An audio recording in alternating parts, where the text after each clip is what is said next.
Very good afternoon to you. Welcome to the news at 1 on Dominion Television Ibadan. I am Part I2. The Senate has called for security agencies to immediately scale up their surveillance and operational capacities and create more security posts and camps along the border states of Taraba, Plateau, and Bauchi State due to a renewed increase in violence and banditry. This was stated during a plenary session after a motion of urgent national importance by Senator Isa Shuaibu Lao, Taraba North, because of a violent clash between farmers and herders that happened recently in Munga, Lilau, and Maigami villages in the Karime Lamido local government area of Taraba State. As part of its resolutions, the Senate called on the National Emergency Management Agency NEMA and the Northeast Development Commission NEDC to urgently provide humanitarian relief and essential materials to those affected. The Senate President Godswill Akpabio has named the senator representing Bayelsa Central, Dr. Benson Friday Koboe, as chairman of the Standing Committee on South-South Development Commission. Senator Asuku Ekpayong was named vice chairman of the committee. Other members of the Standing Committee on South-South Development Commission are Senators Unowakpo Thomas Joel, Benson Friday Agadagba, Neda Bennett Masuwen, Howell Echo Onyeso, Samson Ekong, Smaila Dahua Kaila, Mustafa Musa Patrick Untubueze, Hidayat Uluroti Adebule, and Mustafa Salilu. The House of Representatives Committee on the Federal Road Maintenance Agency has pledged to advocate for increased budgetary allocations to the agency in the 2026 national budget. The chairman of the committee, Adiremi Oseni, made the pledge during an oversight visit to assess farmers' operations in the southwest zone.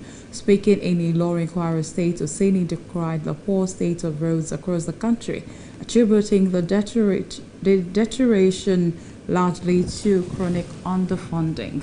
The committee concluded its visit with a call on the federal government to prioritize road infrastructure maintenance, noting that effective road networks are crucial to economic growth and public safety.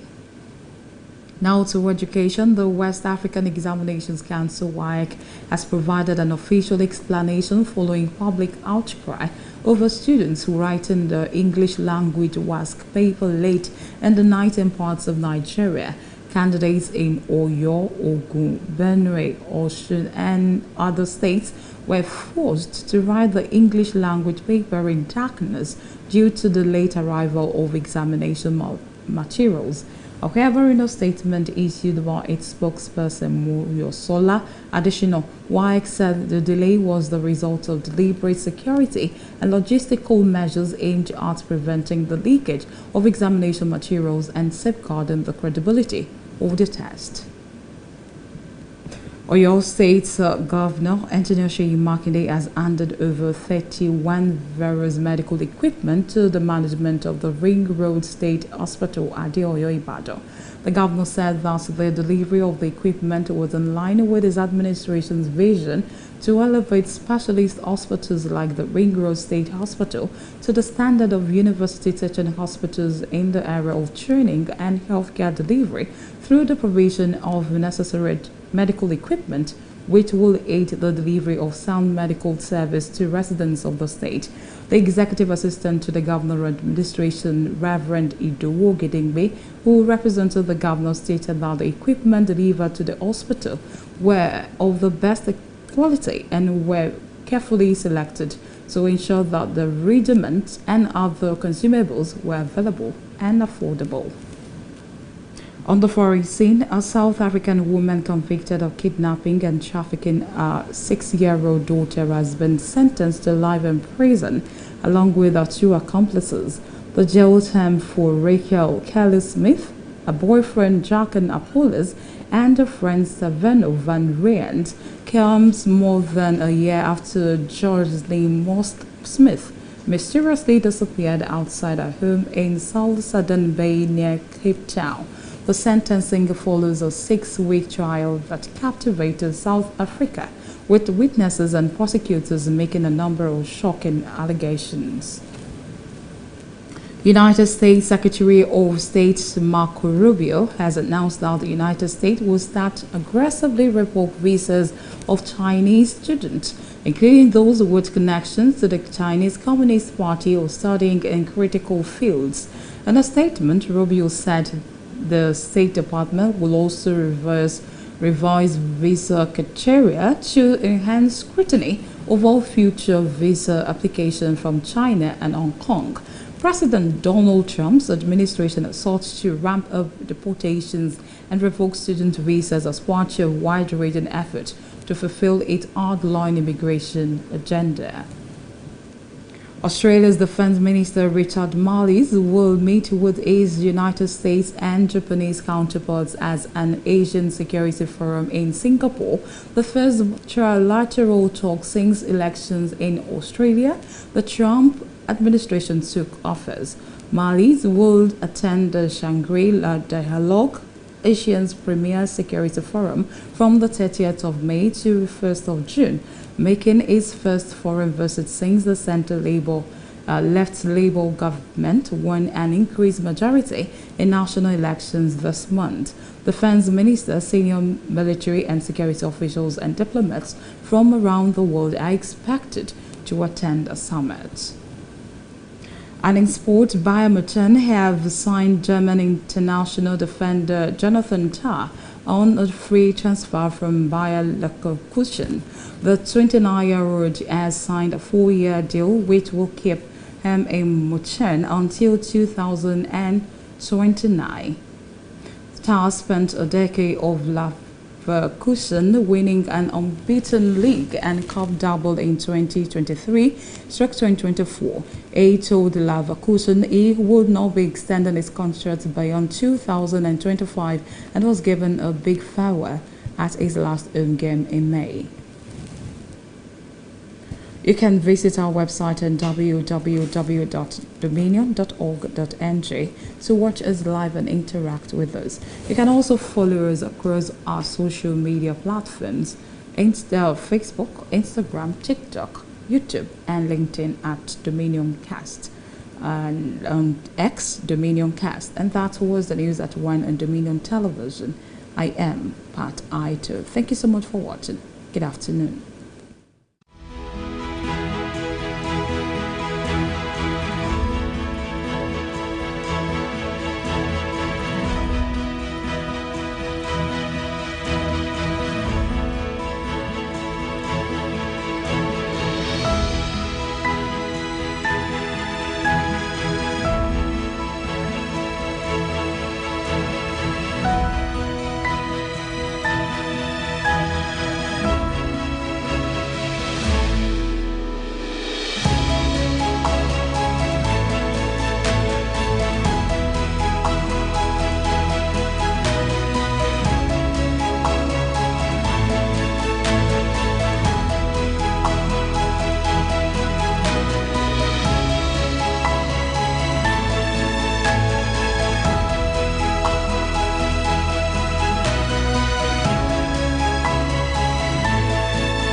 Ẹ káàsán o, ìròyìn àgbáyé ló ń dé sétí ìgbọ̀yìn láti iléeṣẹ́ móhùnmáwòrán Dominion tó wà ní agbègbè Ìyàgànkú nìbàdàn nílé Olúyọ̀lé.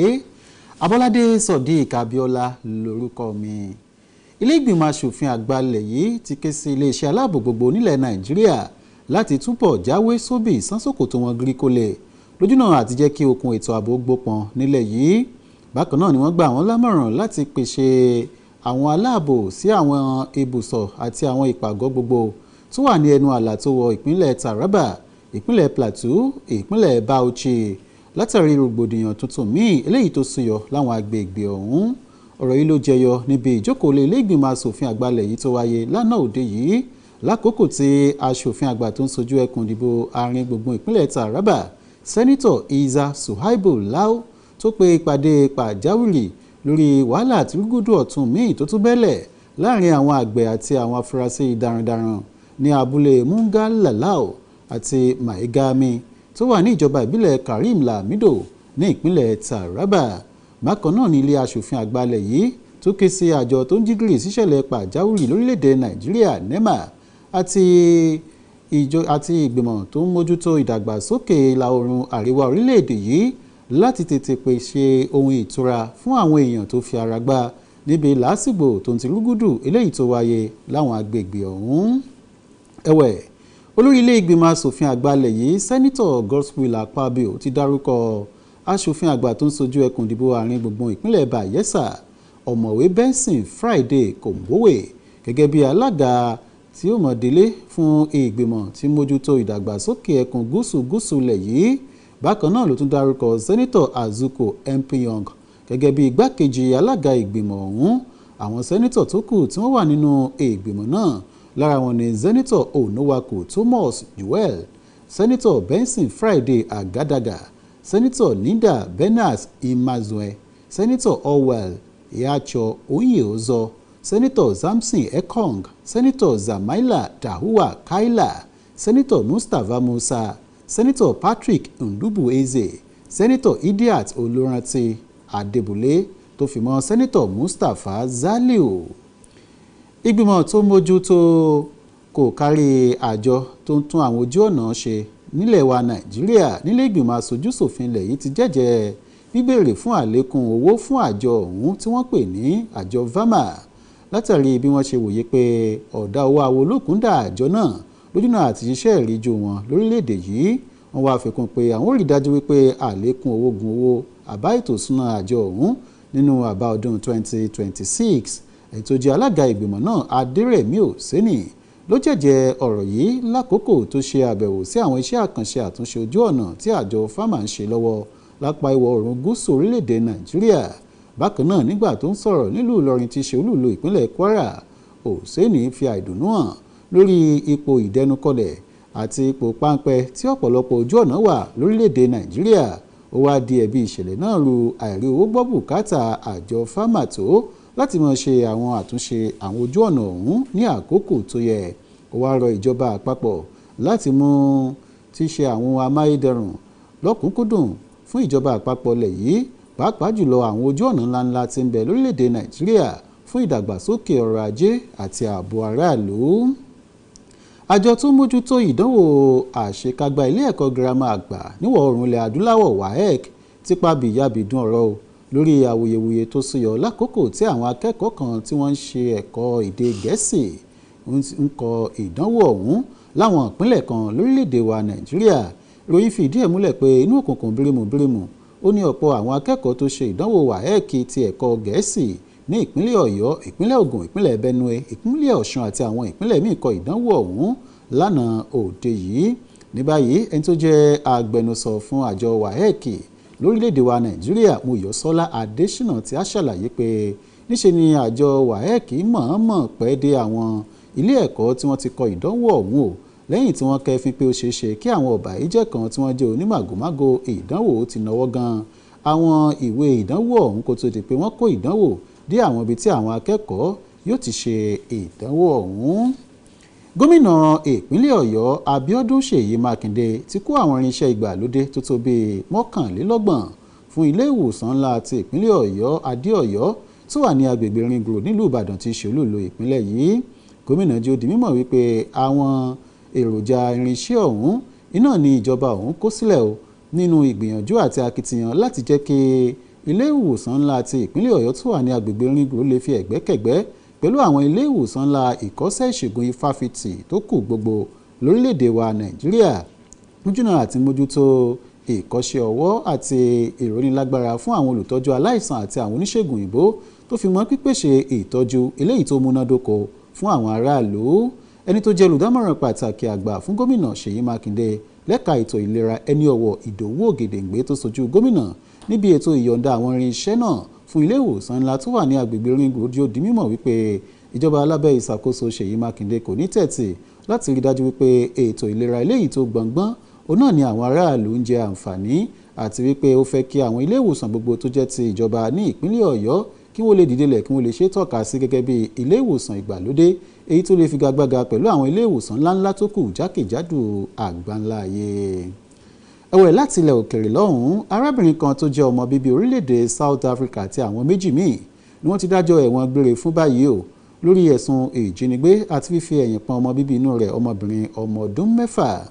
Ìròyìn fìdí ẹ̀ múlẹ̀ pé arábìnrin náà torúkọ rẹ̀ ń jẹ́ Raquel Kelly Smith àti ọ̀rẹ́kùnrin rẹ̀ Jacqueline Appolis tó fi mọ́ ọ̀rẹ́ rẹ̀ ìyún Stephen Ovarin iná ní ọwọ́ bá o lẹ́yìn tí ọmọbìnrin ọmọ ọdún 6 ti ṣe ọmọ arábìnrin ọ̀hún Jocelyn Smith ṣàdédé pòórá ní ilégbé rẹ̀ tó wà ní ìlú Zondana Bay èyí tí ó jìnnà sí ìlú Cape Town lórílẹ̀‐èdè South Africa.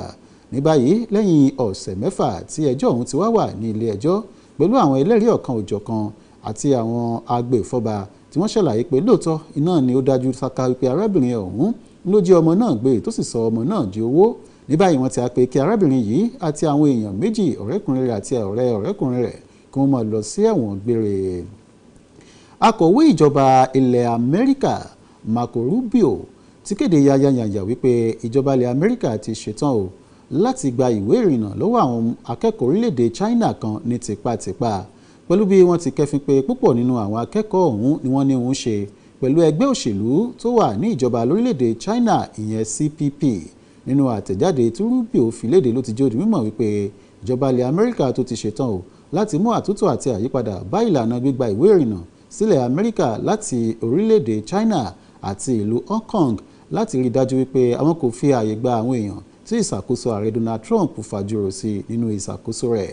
Látìgbà tí ààrẹ ilẹ̀ Amẹ́ríkà Donald Trump títẹ́wọ́ gba ìṣàkóso ìjọba ilẹ̀ Amẹ́ríkà lọ́dún tá a wà yìí ló ti jó di mímọ̀ wípé òun yóò gbé òfin tuntun jáde o èyí tí yóò jẹ́ kó nira púpọ̀ fún àwọn àjòjì gbòdògbò àti àwọn akẹ́kọ̀ọ́ tí wọ́n wá ń kẹ́kọ̀ọ́ láwọn ilé ẹ̀kọ́ gíga nílẹ̀ Amẹ́ríkà láti àwọn orílẹ̀-èdè mìíràn. Ẹ̀wẹ̀ alákòóso ilé-iṣẹ́ tó ń bójútó ọ̀rọ̀ ààbò lórílẹ̀-èdè Australia Richard Marles ni wọ́n pé yóò máa ṣe ìpàdé papọ̀ pẹ̀lú alákòóso ọ̀rọ̀ ààbò láti ilẹ̀ Amẹ́ríkà àti ti orílẹ̀-èdè Japan níbi ìpàdé ọ̀rọ̀ ààbò tó ń lọ lọ́wọ́ lápá ilẹ̀ Asia ní ìlú Singapore. Ìgbà àkọ́kọ́ rèé tí orílẹ̀-èdè mẹ́tẹ̀ẹ̀ta yóò máa ṣe ìpàdé lẹ́yìn ìgbà tí wọ́n ti dìbò tán lórílẹ̀-èdè Australia àti tí ààrẹ ilẹ̀ Amẹ́ríkà Donald Trump ti tẹ́wọ́ gba ìṣàkóso ìjọba ilẹ̀ ọ̀hún. Marles náà ní ìrètí wà wípé yóò kópa níbi ìpàdé ọ̀hún láàrin 30 oṣù tá a wà yìí sí ọjọ́ 1 oṣù kẹfà ọdún tá a wà yìí.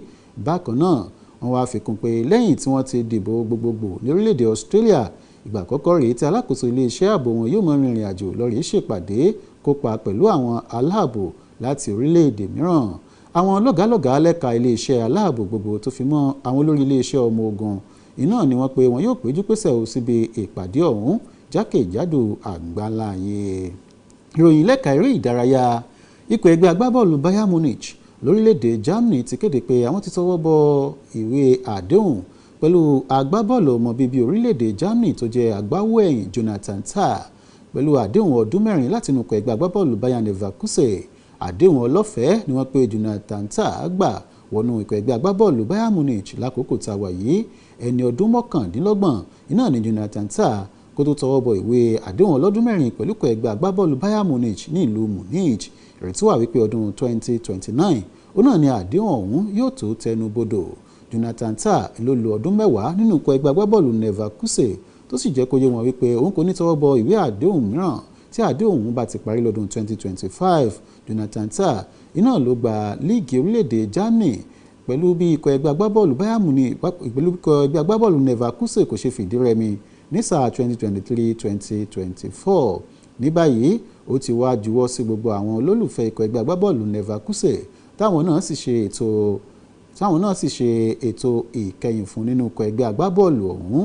ní báyìí ìrètí ti wà ó sì ti dájú sáká wípé Jonathan Tah yóò bẹ̀rẹ̀ sáà tuntun pẹ̀lú ikọ̀ ẹgbẹ́ agbábọ́ọ̀lù Bayern Munich lórílẹ̀‐èdè Germany. ẹ má gbàgbé láti darapọ̀ mọ́ wa láwọn ìkànnì ìbánidọ́rẹ̀ẹ́ ayélujára wa ọ̀kan òjọ̀kan darapọ̀ mọ́ wa lójú òpó ayélujára látẹ̀káyé www.dominion.org.ng.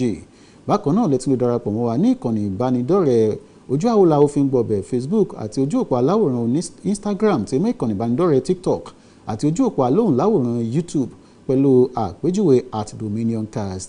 ìròyìn àgbáyé wa fún tọ̀sán tòní kò ní jù báyìí lọ. ẹ ṣeun tẹ̀ ń wò wá tẹ̀ ń gbọ́ wá. Àbọ́ládé Sodiq Abíọ́lá lórúkọ tèmi. ó dàbọ̀.